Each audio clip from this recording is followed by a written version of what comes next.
여러분, 하늘의 별처럼 많은 자손을 주시겠다는 하나님의 약속 들어보셨죠? 근데 이 약속이 무려 400년간의 노예 생활과 혹독한 광야를 거쳐서 이루어졌다는 사실은 좀 의아하지 않으세요? 오늘은 바로 이 거대한 여정 속에 숨겨진 하나님의 놀라운 계획을 한번 따라가 보려고 합니다. 모든 이야기의 시작은 바로 이 예언이었어요. 아브라함에게 주신 이 말씀. 앞으로 그의 자손들이 겪게 될 얼청난 고난과 그 한가운데서도 신실하게 약속을 지키실 하나님의 계획을 동시에 보여주는 정말 중요한 장면이죠. 자, 모든 것의 출발점은 바로 이 자손 언약이었습니다. 하나님께서 아브라함에게 셀 수 없이 많은 후손을 약속하셨고, 이 약속의 불꽃은 이삭, 그리고 야곱을 거치면서 다음 세대로 꺼지지 않고 신실하게 이어져 내려갑니다. 그런데 여기서 정말 아이러니한 건 이 약속이 성취될 무대가 약속의 땅이 아니라 바로 애굽이었다는 거예요. 끔찍한 기근을 피해서 어느덧 70명으로 늘어난 야곱의 가족이 애굽으로 향하는데요.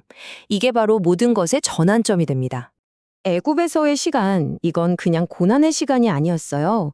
이 혹독한 핍박 속에서 어떻게 하나님의 계획이 드러나고 또 얼마나 극적인 구원으로 이어지는지 지금부터 한번 자세히 들여다보겠습니다. 무려 400년입니다. 400년이라는 정말 길고 긴 세월 동안 아브라함의 후손들은 노예로 살면서 상상하기 힘든 고통의 시간을 보내게 되죠. 근데 여기서 정말 놀라운 역설이 펼쳐집니다. 이집트의 왕 바로는 이스라엘 민족이 너무 불어나는 걸 막으려고 남자아이들을 다 죽이라는 정말 끔찍하고 잔인한 명령까지 내리거든요. 그런데 그럴수록 핍박이 심해질수록 하나님의 보호 아래 이들은 오히려 더 강해지고 그 수가 폭발적으로 늘어났습니다. 자, 마침내 10가지 재앙 끝에 극적으로 해방된 이스라엘 백성들. 그런데 하나님이 이들을 평탄한 길로 인도하지 않으세요. 오히려 앞으로는 건널 수 없는 홍해, 뒤에서는 바로의 군대가 쫓아오는 정말 완전한 막다른 길로 그들이 이끄시죠. 왜 그랬을까요? 바로 여기에 그 답이 있습니다. 하나님은 가장 절망적인 상황, 인간의 힘으로는 아무것도 할 수 없는 그 막다른 길에서 당신의 절대적인 능력을 보여주려고 하셨던 거예요. 이를 통해 이스라엘 백성뿐만 아니라 그들을 핍박하던 이집트 사람들까지도 아, 이분이 진짜 신이시구나 하고 알게 하고 진정한 찬양과 경배를 이끌어내고자 하셨던 거죠. 하지만 홍해를 가른 기적, 이게 끝이 아니었습니다. 오히려 이건 광야라고 하는 새로운 학교의 입학식 같은 거였어요. 맞습니다. 구원은 끝이 아니라 진짜 여정의 시작이었습니다. 이건 오늘날 우리들의 신앙 여정과도 참 많이 닮아 있어요.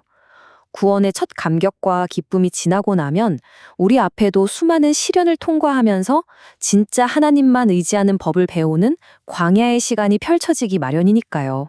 그 엄청난 기적을 경험하고 나서 이스라엘 백성들이 뭘 했는지 아세요?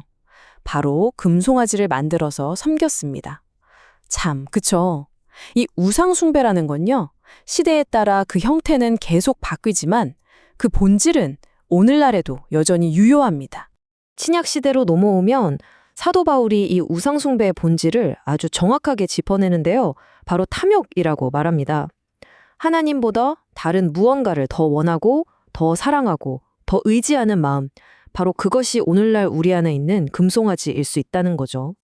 자, 그럼 다시 질문으로 돌아가서 왜 하필 40년이라는 그렇게 긴 시간이 필요했을까요? 이 길고 긴 광야 생활 속에는 우리가 그냥 지나쳐서는 안 될 하나님의 아주 깊은 목적이 숨어 있습니다.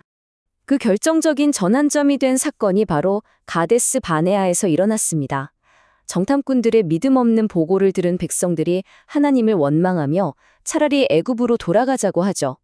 결국 이 불신앙적인 선택이 40년이라는 긴 방황의 시간으로 이어지게 된 겁니다. 광야 40년의 핵심, 진짜 중요한 메시지는 바로 이겁니다. 하나님의 목표는 이들을 그냥 거룩한 사람으로 만드는 게 아니었어요.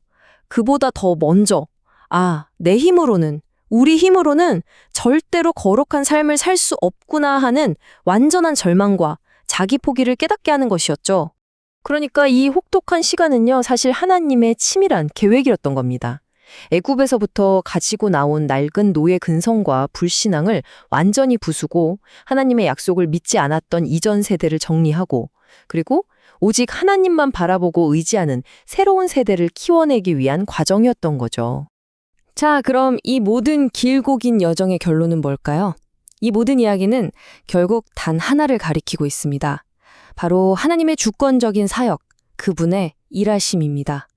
여기서 우리는 아주 선명한 패턴을 발견할 수 있어요. 하나님은 우리를 불순종의 자리에 두셨다가 당신의 능력으로 건져내시고 시련을 통해 우리의 옛모습을 깨뜨리시고 당신만 의지하는 새로운 존재로 만들어 가십니다. 결국 거룩한 삶이란 우리가 하나님과 협력해서 만들어내는 작품이 아니라 하나님께서 일방적으로, 주권적으로 우리 삶에 행하시는 사역의 결과라는 거죠. 사도 바울이 로마서에서 이 원리를 정말 기가 막히게 요약하는데요. 하나님이 우리를 순종하지 않는 상태, 즉 무력한 상태에 가두어 두시는 이유가 바로 그 자리에서 당신의 자비와 긍휼을 남김없이 부어주시기 위함이라는 겁니다. 결국 이 모든 거대한 이야기는 오늘의 사는 바로 우리에게 질문을 던집니다. 여러분의 광야는 지금 어디 있나요?